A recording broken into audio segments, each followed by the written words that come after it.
konflikter med forældrene.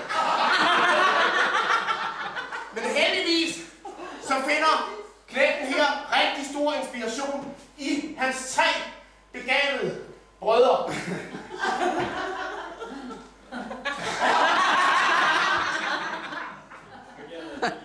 Personen der, han har også for ikke så lang tid siden fået en lille niece, og han hjælper rigtig godt til med opdragelsen derhjemme.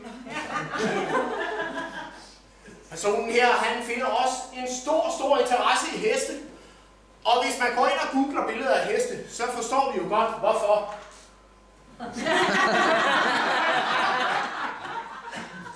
Men jeg synes bare, alt sammen, lad os tage godt imod Mike Iversen!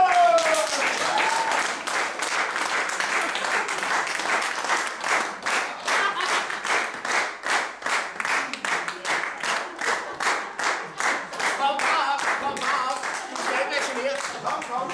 Tag plads i barnstolen. Det skal du. Tag god plads. Fordi så snakker vi om reglerne. Men dem kender du, for du har set programmet før.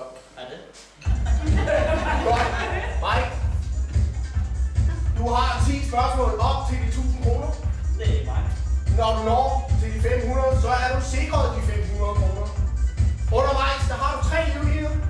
Du kan vælge at spørge din mor. Eller du kan spørge gæsterne. Eller du kan bruge Google. Der må du lige låne telefonen. Er du klar til at lade os spille? Ja. Er der nogle spørgsmål? Ja, klart. Ja, jeg tror, vi begynder nu. Hvor mange Teletubbies er der med i børneprogrammet af samme navn? Er det A 2? Er det B 3? Er det C 4? Eller er det D 5? Hvor mange Teletubbies?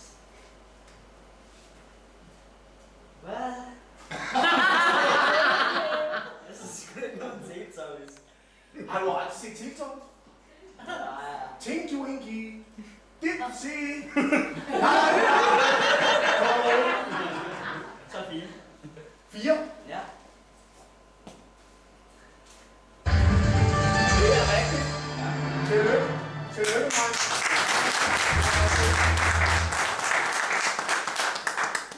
Så du har ikke set meget Teletubbies? Det er ikke det, du går hurtigt tid på? Nej. Spørgsmål til 200 kroner. Er du klar? Nej. Hvad er ikke en ingrediens i en klassisk frikadellefars? Er det A løg? Er det B mælk? Er det C æg? Eller er det D oksekød?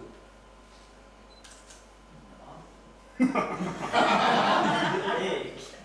Så Er det A løg?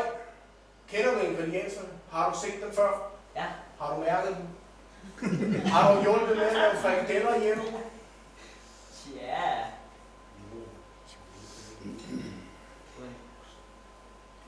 Der er løg af det. Løg og mælk.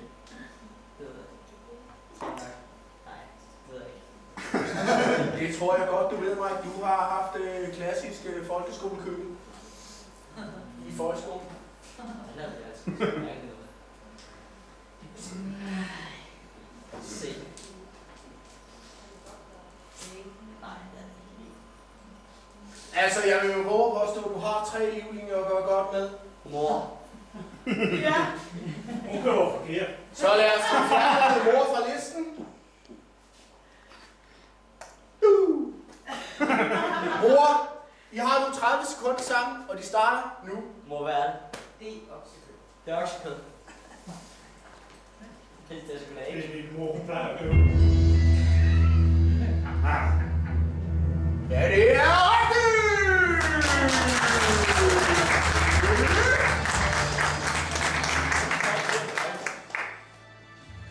Så du ved ikke, hvad tror du så, man bruger? Jeg snyder, og mor hun bruger ikke æg, hun kan ikke tåle den. Så nu snyder den. Ja.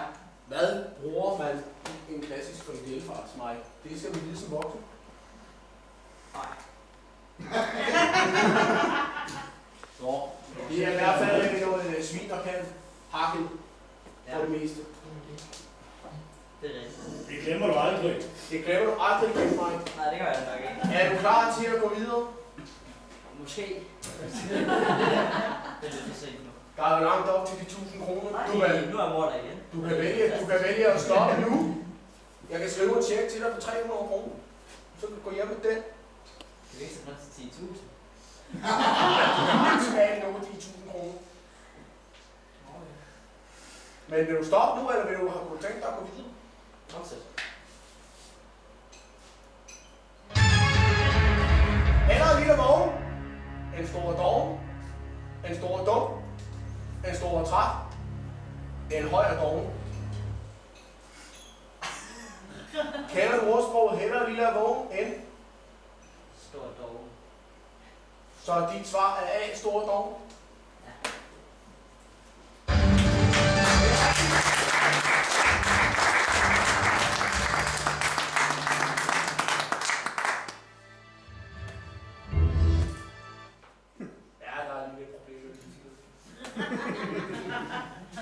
Det næste spørgsmål, det sikrer dig 500 kroner. Hvad skal pengene gå til, hvis du går hen og vinder til de store 1000 kroner? Yes. Skal du have pomfritter for 1000 kroner? Så kan være, at du kan få en ny hest. Hvad med fransk hotdogs? Ud på en hest! Fransk hotdogs for 1000 kroner. Ja. Du vil gerne fortsætte til 500. Kronprins Frederik Stulle er bedre kendt som A. Kronprinsesse Mary, B. Kronprinsesse Karen, C. Kronprinsesse Helle eller D. Kronprinsesse Børge.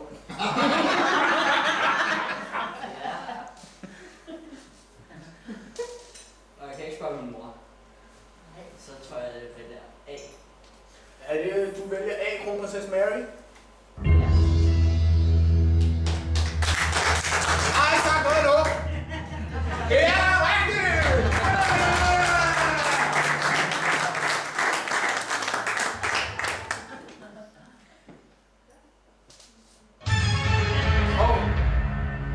Hør de 500 kroner mig. Hvornår må man købe tobak og stærk spiritus? Ja. Er det, når man har lyst?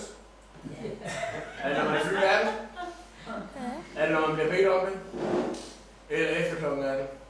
Når man er fyldt 18. Er du sikker på det? Nej, jeg tænker lidt om det den der, når man har lyst. Men vi prøver at se, hvad det siger. Vi prøver at bede, når man er fyldt 18. Det er rigtigt!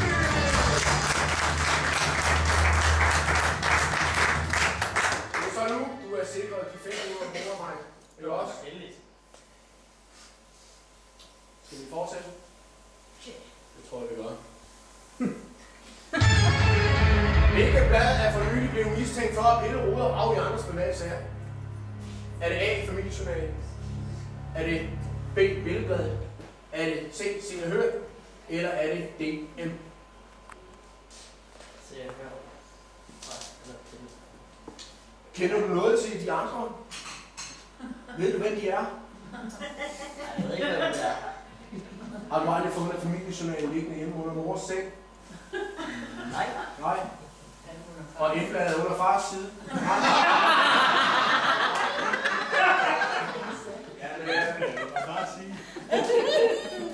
Jamen, jeg tror, vi prøver at se, hvad maskineriet siger. Det er se og hør. Det er rigtigt!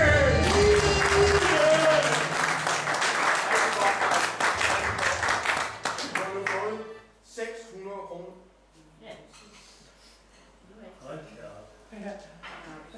Inden spørgsmål til 700. Kunne du ikke tænke dig at fortælle lidt om din hesteinteresse? Er det virkelig? Er det fordi du bare har lyst til det? Eller? Det er nogle pomfritter. Ja, pomfritter. Ja. Det er pomfritterne, der gør det. Der er jo rigtig mange damer i sin interesse. Ja. Jeg kan godt følge dig, hvis du siger det. Altså, i nyheden kunne jeg også godt tænke mig en lille hilsen. Hvad hedder det? Til 700 kroner. Er du klar? Ja. Hvor gammel skal du være for at køre bil i Danmark? Er det A 18 år? Er det B 16 år? Er det C 17 år? Eller er det D 19 år? For at køre bil. Altså man kan køre på den der 17, eller der kan man starte på det. Ja.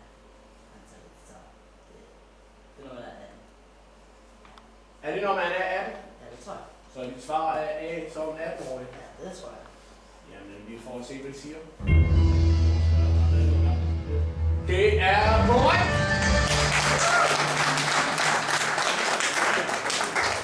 Er det nogle regler, du efterlever?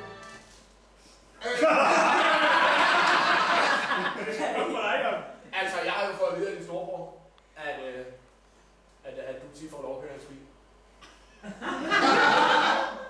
Nej. Det tror jeg ikke på. Hvor skarpt skal vi dreje? Skarpt, Indtil du kommer rundt i svingen. Du skal i hvert fald ikke have over en modsatte vejbane. Det er rigtig. Det gør jeg. Det gør jeg faktisk. Er du klar? Det er spørgsmål til 800 kroner. Der er ikke langt til de 1000 nu, Ejn. Du kan altid vælge at stoppe. Nå. Du vil gerne se spørgsmålet. Vi ser spørgsmålet. Hvem er undervisningsminister på nuværende tidspunkt? Er det Mikke Øgendahl? Ja. Er det Lone Davidsen? Er det H.C. Andersen? Så er det død. Eller er det Christina Antorini? Jeg tror, det er det, ja. Tror du, det er D'erne? Tror du? Kender du de andre? Hvad kan du fortælle om Mikke Øgendahl? Han er komiker. Hvad er Lone Davidsen? Det ved jeg ikke.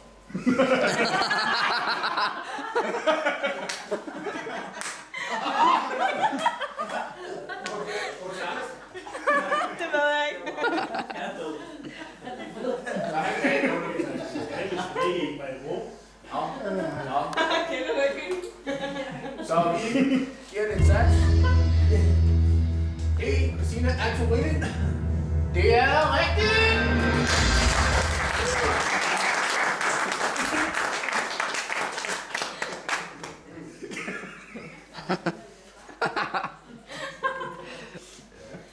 Ja, hej. Jeg har et spørgsmål nu til 900 kroner. Det sætter virkelig din viden på prøve, om du er klar til at træde ind i de voksnes rækker og blive fri fra skænderier derhjemme. Ja. De skæg, det så skævt. Det kræver også lidt af en mand at holde sin overskæg, det skal jeg sige. Er du klar? Nu er det slut med det sjove.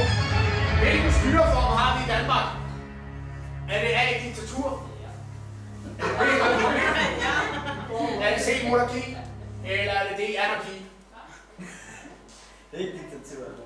Ja. Det er rigtigt. Tror jeg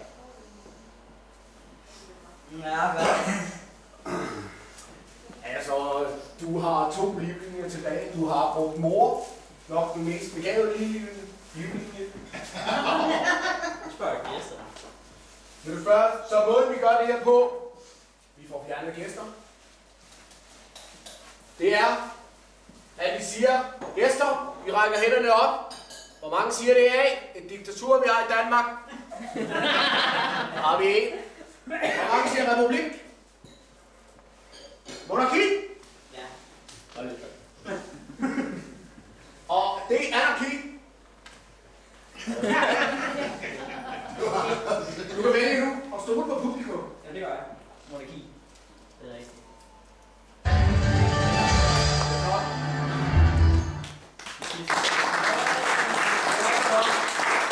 Det er, hvad det vil sige.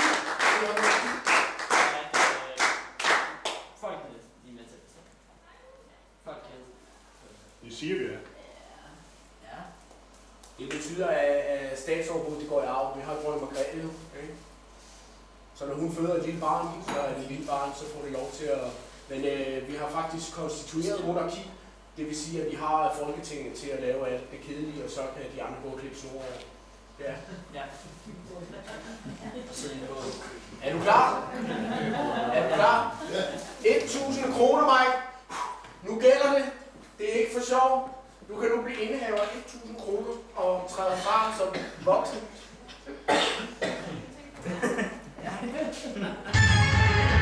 Hvad betaler du ikke over din skat? Er det A, kirkeskat? Er det B, sundhedsbidrag? Er det C, kommuneskat? Eller er det D, faglig kontingent? Jeg tror, det er det. Hvad er de andre?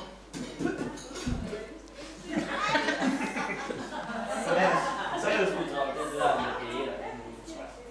Det er noget med sundhed. Ja.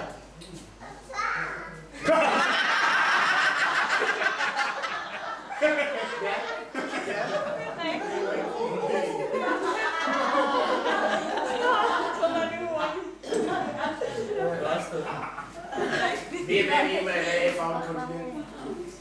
Hvad? Hvad er et fagligt kontingent, tænker Det du? ved jeg ikke. Så er det udelukkelsesmetode. Du tænker, at det kan kildeskab til nogen betale, sundhedsbedrag nogen betale, kommuneskab nogen betale. Så du tænker, at det er udelukket? Er det okay? Nej, det tror jeg ikke. Ja. Google. Det er den bedste. Vil du bruge Google? Ja. Vi skal have telefoner. Der kan Google. Tag min tablet der om mig. Kan du Google? Kan du google? Den kan æble med. Så lad Mads hjælpe dig. Nej, den kan sgu da godt få bruge en telefon med. Nej, det kan jeg ikke. Det var du godt. Det kunne den gå i stykker med. Så længe han betaler en nyvisningsmaskine på gulvet, så er det fint. Jeg tager den. Der er ikke det, vi gjorde så. Ja, men vi er langt ude på landet. Der er ikke så meget god sådan en. Det tager lige lidt tid.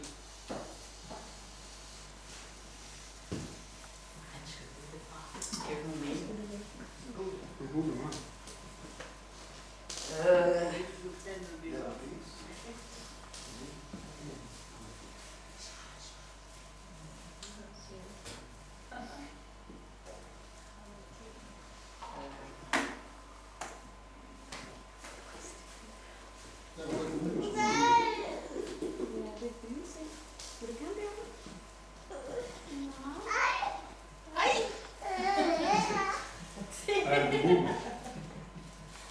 Det ved jeg ikke. Har du været betalt for vores skat? Ja, det har jeg. Hvad betaler du så ikke over skatten?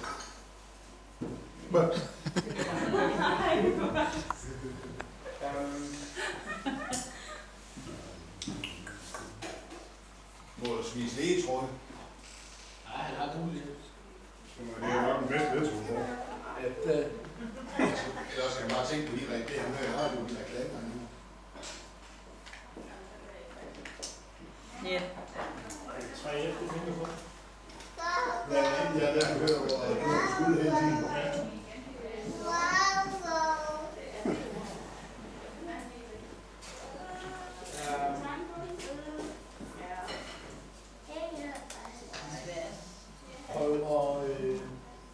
Prøv at slå dit bud op. Prøv at slå det op. Ja.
Hvad siger du, Mike? Jeg tager.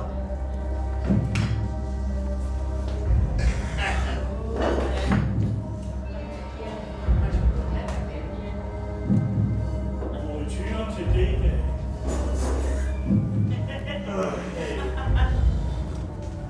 Det er spændende, hva'?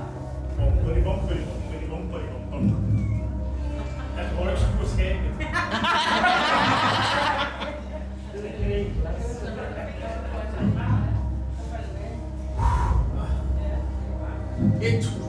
Hvis det er rigtigt. 500 kroner, hvis det er forkert. Det er jo ikke bare. Du kunne have været blevet i de 500. Så havde du været sikret 500. Ja, det er du selvfølgelig stadig. Du kan være stoppet 900 kroner. Ja, det kunne jeg også. Så var du sikret 900. Så havde du fået. Så var du været fra 900 kroner ud for at få en ny gæst. Jeg vil gerne have en bankkonflikt, så Ja, ved du hvad? det er rigtigt. Det er rigtigt!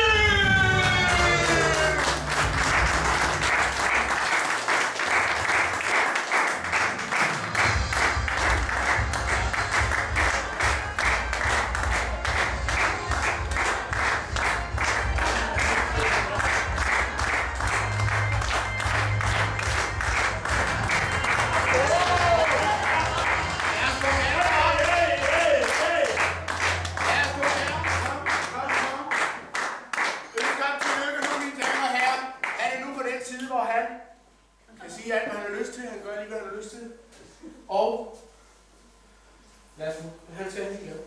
Værsgo. Jo. Du er nødt til at klippe. Det er lamineret 1000 kroner, så vi håber, de ikke går i stykker.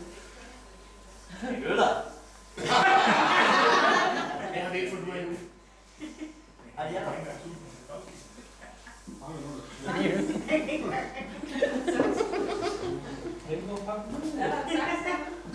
Ja. Ja, men vi siger tak for i aften. Og så mødes vi igen til næste uge. Tak så meget, alle sammen.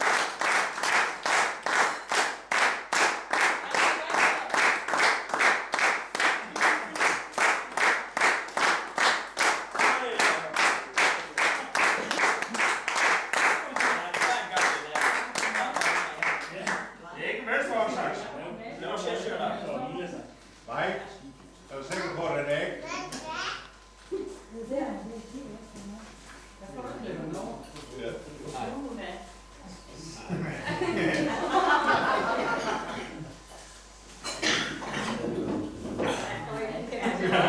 Det var rigtig godt, det ikke var.